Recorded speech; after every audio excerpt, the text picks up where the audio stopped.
Hi viewers, welcome to our channel. ప్రస్తుతం మనతో పాటు దాము బాలాజీ గారు సీనియర్ జర్నలిస్ట్ ఉన్నారు. వారితో ఒకసారి మాట్లాడదాం. సార్ నమస్కారం. సార్ నమస్తే. సార్ ఉత్తరప్రదేశ్లోని మీరట్లో ఒక దారుణమైన సంఘటన జరిగింది సార్. ఒక ఆమె తన ప్రియుడితో కలిసి తన భర్తని ముక్కలు ముక్కలుగా నరికి డ్రమ్లో వేసేసి అతి కిరాతకంగా చంపేసింది.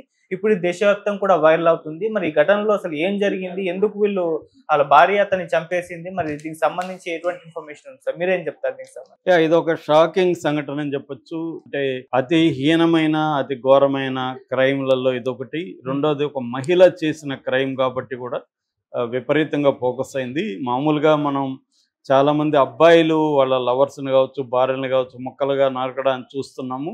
ఈ మధ్యకాలంలో ఫస్ట్ టైం ఒక మహిళ తన సొంత భర్తను 15 ముక్కలుగా నరికి ఒక డ్రమ్ములో పెట్టి ఆ డ్రమ్ములో ఇసుక సిమెంట్తో దాన్ని కప్పేసి మొత్తం చేసిన ఇది బయటకు వచ్చింది వార్త. ఇది ఒక్కసారిగా షాక్కి గురి చేసిందని చెప్పొచ్చు. నేషనల్ మీడియాలో ఇది ఇప్పుడు వైరల్ అయిపోయింది. అసలు ఏం జరిగింది, ఎందుకు ఆమె అంత దారుణంగా చంపాల్సి వచ్చింది, ఆమె ప్రియుడు ఎవరు, ఈ చనిపోయిన వ్యక్తి ఎవరు, పోలీసులు ఎలా ఫైండ్ అవుట్ చేశారు, ఇప్పుడు విచారణ ఎలా సాగుతుంది, ఈ విషయాలు మనం మాట్లాడుకుందాం. ముఖ్యంగా ప్రధానంగా వీళ్ళ గురించి చెప్పుకోవాలంటే ఇతని పేరు సౌరభ్ రాజ్పుట్, చనిపోయిన అతని పేరు. చంపిన ఆమె భార్య పేరు ముస్కాన్ రస్తోగి. ఈమెకి హెల్ప్ చేసిన ప్రియుడు సహిల్ శుక్లా. వీళ్ళకి దాదాపు ఈ ముస్కాన్కి అరౌండ్ 25 years అట్లా ఉంటుంది. చనిపోయిన అతనికి ఒక 32 అట్లా ఉంది. చంపిన అతనికి కూడా సాహిల్కి కూడా ఒక 25 అట్లా ఉన్నాయన్నమాట. వీళ్ళిద్దరూ నిజానికి లవ్ మ్యారేజ్ వీళ్ళది. సౌరభ్కి ముస్కాన్కి మధ్య లవ్ ఉండేది. వాళ్ళిద్దరూ 2016లో పెళ్లి చేసుకున్నారు. నిజానికి సౌరభ్ బాగా డబ్బులున్న ఫ్యామిలీ. వాళ్ళ ఇంట్లో ఒప్పుకోలేదు ఈ అమ్మాయిది. కోర్టులు పోయినా నాకు పర్వాలేదు, నేను ప్రేమించిన అమ్మాయే కావాలనే అతను కోట్లను కూడా వదులుకొని, కోట్ల ఆస్తిని వదులుకొని తను ఈ అమ్మాయి కోసం, ముస్కాన్ కోసం బయటకు వచ్చేసాడు. ముస్కాన్ ఇంట్లో కూడా ఫస్ట్ ఒప్పుకోలేదు కానీ తర్వాత ఒప్పుకున్నారు. సో అలాగా తన ఆస్తి అంతస్తు అన్నిటిని ధిక్కరించి ప్రేమ కోసం అతను వచ్చేసారు. అట్లాగా ఇద్దరు ఇరువైపులా పెద్దలను ఎదిరించి పెళ్లి చేసుకున్నారు. వీళ్ళకి ఒక పాప పుట్టింది, 5 ఏళ్ళు ఇప్పుడు. సో ఈ నేపథ్యంలో ఏమైందంటే ఈ అమ్మాయికి 8th క్లాస్లో ఒక ఫ్రెండ్ ఉండేవాడు. వాడే ఈ సహిల్ శుక్లా. వీడు 8th క్లాస్లో ఉన్నారు. ఆ తర్వాత వాడు పట్టించుకోలేదు ఈ అమ్మాయికి, వాడికి మధ్య గ్యాప్ వచ్చింది. మళ్ళీ 2009లో ఈ అమ్మాయితో కనెక్ట్ అయ్యాడు. కనెక్ట్ అయ్యి అతనికి డ్రగ్స్ అడిక్ట్ అనమాట. అతను ఈ అమ్మాయికి మెల్లగా గాంజా అలవాటు చేశాడు. గాంజా అలవాటు చేసి ఈ అమ్మాయిని లోబర్చుకున్నాడు. ఇద్దరికి మధ్య అఫైర్ స్టార్ట్ అయింది. ఈ విషయం భర్తకు తెలిసింది. ఎవరు? సౌరభ్కి. సౌరభ్ వచ్చి మర్చెంట్ నేవీలో ఆఫీసరు. మామూలుగా ప్రపంచంలో మర్చెంట్ నేవీ అంటే ఎక్కువగా వ్యాపార నౌకలు, ఈ గూడ్స్ కానీ ఇవన్నీ తీసుకెళ్తాయి కదా, వీటిని మర్చెంట్ నేవీ అంటారు.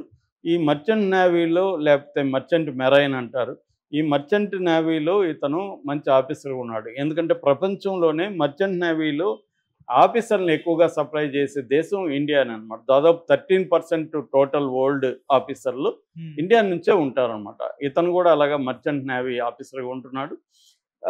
ఇక్కడే స్టార్ట్ అయింది ప్రాబ్లం. ఇతను ఎప్పుడైతే తన ఫ్యామిలీ కోసం కష్టం పడుతూ మర్చెంట్ నేవీలోకి, షిప్పుల్లోకి వెళ్తూ అతను నిరంతరం అనేక దేశాలతో తిరుగుతుంటాడు. షిప్పు ఒకసారి పోతే చాలా కాలం, 2 నెలలు 3 నెలలు రాదు. అలా గ్యాప్ వచ్చింది భార్యాభర్తల మధ్య. ఈ క్రమంలో ఈ అబ్బాయి ఆమెను తగిలాడు.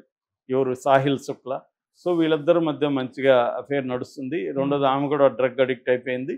సో ఈ నేపథ్యంలో ఇతనికి డౌట్ వచ్చింది. మామూలుగానే భార్యని వదిలి ఎక్కువ కాలం బయట ఉన్న భర్తలకి కొంత డౌట్లు ఆల్రెడీ ఉంటాయి. ఇంకేమన్నా ఎవరితోనైనా అఫేర్ ఉందా అన్నట్టుగా అతను ఏదో నిఘా పెట్టాడు. మొత్తానికి ఈ సాహిల్ శుక్లాతో అఫేర్ ఉన్నట్టుగా భర్తకు తెలిసింది. భర్త మందలించాడు.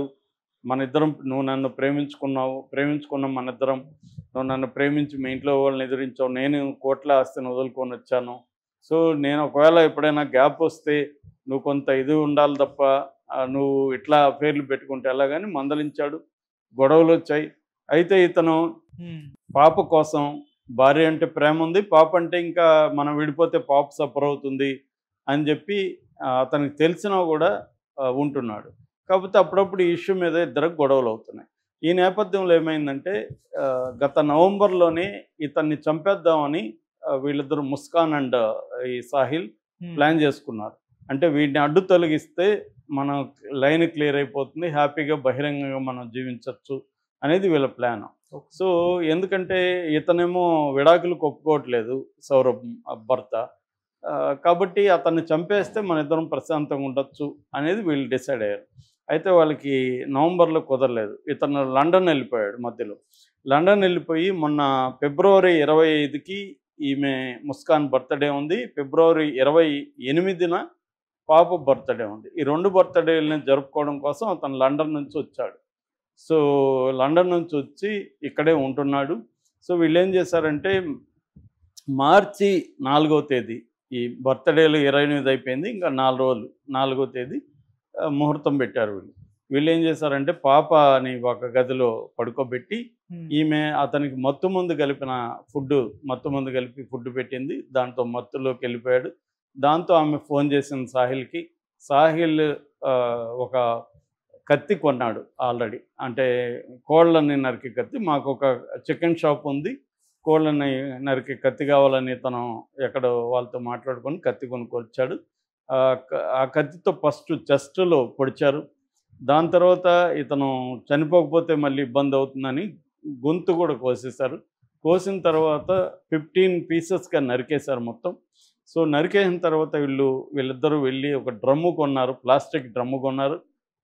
కొంత సిమెంటు ఇసుక కొనుక్కొని వచ్చారు. ఈ మొక్కల్ని ముందు కొంత సిమెంటు కింద వేసి సిమెంట్ ఇసుక కలిపిన ఇదేసి దాంట్లో మొక్కల్ని వేసి మళ్ళీ సిమెంట్ వేసి మళ్ళీ మొక్కలేసి మళ్ళీ సిమెంట్ వేసి అలా చేసేస్తారు. ఎందుకంటే సిమెంట్ వేసేసినాక ఇది గట్టిగా అయిపోతుంది కాబట్టి స్మెల్ రాదు, డీకంపోజ్ కాదు, బాడీ స్మెల్ రాదు అనేది వీళ్ళ ప్లాన్ అనమాట. ఓకే. సో అది అయిపోయినాక ఈమె ఏం చేసిందంటే ఆ అబ్బాయి సౌరభ్ భర్త సెల్ ఫోన్ తీసుకొని మెసేజ్ పెట్టింది వాళ్ళ ఇంటికి, నేను బయటికి వెళ్తున్నాను, మీకు అందుబాటులో లేకపోవచ్చు అని. చాలాసార్లు ఇతను షిప్పులో వెళ్తున్నప్పుడు వీళ్ళకి అందుబాటులో ఉండడు, సిగ్నల్స్ ప్రాబ్లం అలాగా, అందుకని వాళ్ళు పెద్దగా పట్టించుకోలేదు. అయితే వీళ్ళ బ్రదర్ రాహుల్ అనే అతను ఏం చేసి అతనికి ఏదో పని పడింది, ఫోన్లు చేస్తే ఫోన్లు తీయట్లేదు. దాంతో వీళ్ళ ఇంటికి వచ్చాడు. వీళ్ళిద్దరు కలిసి రెంట్ ఇల్లు తీసుకొని ఉంటున్నారు మీరట్లో బ్రహ్మపురం పోలీస్ స్టేషన్ దగ్గర ఇందిరానగర్ పేజ్ 2లో వీళ్ళు ఉంటున్నారు అనమాట. సో ఆ ఇంటికి వచ్చాడు ఎవరు, వీళ్ళ రాహుల్ అనే బ్రదర్. వచ్చి అయితే ఇతను లేడు. పక్కింటి వాళ్ళని అడిగారు, అతను కనిపించలేదన్నారు. ఈ అమ్మాయికి ఫోన్ చేశాడు. ఈ అమ్మాయి నేను మా పేరెంట్స్ ఇంటికి వచ్చానని చెప్పింది. దాంతో ఇతను వెళ్ళిపోయి మళ్ళీ నైట్కి వచ్చాడు. నైట్కి వచ్చేసరికి అదే టైంలో వీళ్ళిద్దరూ ఈ సాహిల్ అండ్ ఈ అమ్మాయి ఇంట్లోకి వస్తున్నారు. అప్పుడు ఇతను కూడా ఇంట్లోకి వెళ్ళాడు. ఏమి అయింది, అతను ఎక్కడ పోయాడంటే అతను ఏదో పిక్నిక్కి వెళ్తాను ఎవరితో ఫ్రెండ్స్ అని చెప్పాడు అనేది చెప్పింది. ఫోన్ పనిచేయకపోవచ్చు అని చెప్పాడు నాకు కూడా అని చెప్పింది. ఇతనికి ఆ టైంలో స్మెల్ వచ్చింది, బ్యాడ్ స్మెల్. ఆ స్మెల్ వచ్చి డౌట్ వచ్చి పక్కింటి వాళ్ళని పోయి అడిగితే వాళ్ళు మాకు కూడా స్మెల్ వస్తుంది నిన్నటి నుంచి అని చెప్పి, ఎందుకంటే 15 days అయిపోయింది కదా చంపి అని చెప్పారు. దాంతో అతనికి డౌట్ వచ్చి వెళ్ళిపోయి పోలీస్ స్టేషన్లో మిస్సింగ్ అని, మా అన్న మిస్ అయ్యాడు అని కంప్లైంట్ ఇచ్చాడు. సో పోలీసులు వీళ్ళిద్దరు ఈ లోపల ఏం చేశారంటే వీళ్ళిద్దరూ ఇతను రాకముందే వీళ్ళిద్దరు హనీమూన్ వెళ్ళారు కులు మనాలి. పాపనేమో వాళ్ళ ఇంట్లో వదిలేసి వీళ్ళిద్దరూ సిమ్లా అట్లా హనీమూన్ లాగా వీళ్ళిద్దరు వచ్చారనమాట. వెళ్ళొచ్చినాక ఈ రాహుల్ది జరిగింది. సో పోలీసులు ఇప్పుడు వీళ్ళని విచారిస్తే కూడా వీళ్ళిద్దరు ఇదే కథ చెప్పారు తప్ప ఇద్దరు చెప్పలేదు. సో పోలీసులకి ఎట్లా ఏం చేయాలన్నప్పుడు అప్పుడు ఈ అమ్మాయి వాళ్ళ అమ్మకి చెప్పిందంట, ఇట్లా నేను చంపేశానని. ఎవరు ముస్కాన్ తన అమ్మకి చెప్పింది. వాళ్ళ అమ్మ పేరు కవిత రస్తోగి, వాళ్ళ నాన్న పేరు ప్రమోద్ రస్తోగి. సో దాంతో వాళ్ళిద్దరూ షాక్ అయ్యారు, వాళ్ళ అమ్మ నాన్న. ఏంది ఇది, వాళ్ళు ఊహించలేదు. ఎందుకంటే వీళ్ళు ఎంతో ప్రేమించుకొని ఎదురు తిరిగి పెద్దల్ని ఎదిరించి పెళ్లి చేసుకున్న వాళ్ళని కూతురు ఎంత దారుణంగా అల్లుడిని చంపిందంటే వాళ్ళు జీర్ణించుకోలేకపోయి వాళ్ళు పోలీస్ స్టేషన్లో వచ్చి చెప్పేశారు, నా కూతురే చంపిందని చెప్పారు. దాంతో వాళ్ళు వీడిని కూడా సాహిల్ని కూడా కొంత గట్టిగా ప్రశ్నించేసరికి ఇద్దరు మొత్తం స్టోరీ చెప్పారు. ఇప్పుడు సాహిల్ని ఈ అమ్మాయిని ఇద్దరిని కూడా పోలీసులు కన్ఫెషన్ రిపోర్ట్ అవన్నీ తీసుకున్నారు. దాని తర్వాత డ్రమ్ములో ఇలా చేశామంటే నమ్మలేదు పోలీసులు. అసలు అలా ఎలా చేస్తారు అనుకున్నారు. చూస్తే డ్రమ్ ఉంది. ఆ డ్రమ్ముని తీసుకొచ్చి వేరే వాళ్ళ దగ్గరికి తీసుకెళ్ళి కొట్టడానికి ట్రై చేస్తే అది అవ్వట్లేదు. ఎందుకంటే సిమెంట్తో అది కంప్లీట్గా ఇదైపోయింది. దాంతో 2 రోజులు పట్టింది అవన్నీ కొట్టి తీస్తే. మొత్తం చేతులు, కాళ్ళు, తల ఇవన్నీ దొరికాయి అన్నమాట. వాటన్నిటిని ఇప్పుడు పోస్ట్ మార్టం చేసి దాని తర్వాత ఫోరెన్సిక్కి పంపిస్తున్నారు. ఇప్పటికీ సైంటిఫిక్గా దీంట్లో 2 ఎస్పీలు రంగంలో దిగారు. అక్కడ ఉన్న టౌను సిటీ ఎస్పీ ఆయుష్ విక్రమ్ సింగ్, సీనియర్ ఎస్పీ విక్రమ్ తడే వీళ్ళిద్దరు రంగంలో దిగి సిస్టమేటిక్గా సైంటిఫిక్గా విచారణ జరుపుతున్నారు. వీళ్ళిద్దరూ ఎక్కడెక్కడికి పోయారో ఆ టికెట్లు అవన్నీ తెప్పించారు. తర్వాత మర్డర్ వెపన్ దొరికింది వీళ్ళకి. బాడీ పార్ట్స్ ని పంపించారు. కన్ఫర్మ్ రిపోర్ట్ ఉంది. తర్వాత ఫోరెన్సిక్ ఇది ఉంది. వీళ్ళ మదర్ అండ్ ఫాదర్ స్టేట్మెంట్స్ కూడా తీసుకున్నారు. మదర్ అండ్ ఫాదర్ కూడా ఏం చెప్తున్నారంటే, ఈ అమ్మాయి వాళ్ళ అమ్మ నాన్న నా కూతురికి మరణశిక్షే కరెక్టు, అమ్మాయిని చంపేయడమే కరెక్టు, ఇంత దారుణంగా తన కోసం వాళ్ళ ఇంట్లో వాళ్ళని ఆస్తుల్ని కోట్లాది ఆస్తులను వదులుకొని వచ్చిన అల్లుడిని